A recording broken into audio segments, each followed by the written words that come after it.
Située à environ 80 km au sud de la capitale sénégalaise, la célèbre station balnéaire de Saly Portudal s'apprête à écrire l'une des plus belles pages de l'histoire sportive africaine. Du 31 octobre au 13 novembre 2026, ce joyau de la Petite Côte vibrera au rythme des 4e Jeux olympiques de la jeunesse. Le site stratégique de Saly Plage Ouest a été spécialement désigné pour accueillir 6 disciplines spectaculaires et particulièrement populaires: l'aviron de mer, le beach handball, la lutte de plage, le triathlon, la voile et le volleyball de plage, pour transformer cette magnifique plage en un théâtre de compétition aux standards olympiques internationaux.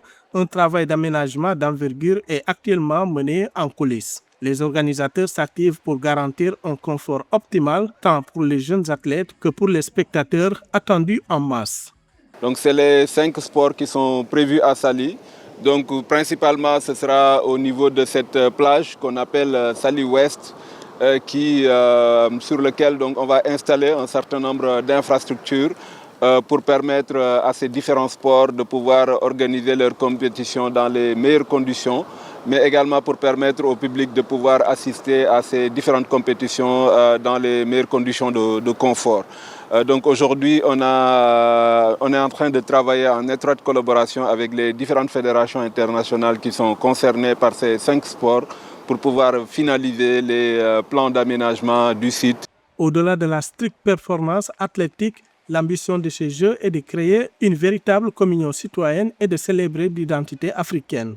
Saly ne sera pas seulement un espace de compétition, mais également un haut lieu de célébration culturelle, capitalisant sur le succès des précédentes éditions du festival promotionnel Dakar en Jeux. On m'a précisé qu'en plus des sports de compétition, Saly accueille également un site de festival. Ce sera au niveau de la plage Obama, comme nous l'avons fait régulièrement, en particulier pendant les dernières éditions de Dakar en Jeux.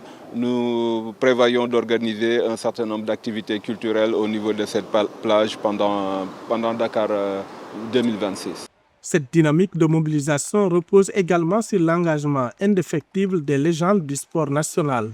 Pour des disciplines emblématiques telles que la lutte de plage, la transmission des valeurs olympiques et techniques aux jeunes générations constitue le cœur du projet d'héritage immatériel de Dakar 2026. Isabelle Sambou, 9 fois championne d'Afrique et championne du monde de lutte de plage en 2009, partage son enthousiasme et définit son rôle auprès des futurs champions.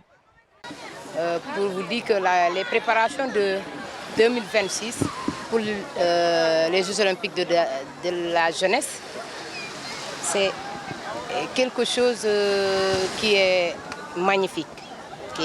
Parce que si on dit Afrique accueille et Dakar célèbre, donc ça nous touche beaucoup et je pense que c'est pour tout le monde. Et aujourd'hui, on est là pour la lutte de plage, là où j'étais championne du monde de beach wrestling. On l'appelle beach wrestling. J'étais championne du monde en Bulgarie. Et aujourd'hui, on est là pour préparer les enfants pour représenter le Sénégal 2026. La Petite Côte s'impose comme le symbole d'une organisation rigoureuse et festive pour les Jeux de Dakar 2026. L'événement rassemblera 2700 jeunes athlètes autour d'un programme dynamique de 25 sports de compétition et 10 sports d'engagement. Cette édition marquera l'histoire olympique pour une parité parfaite homme-femme, répartie équitablement sur 153 épreuves sportives.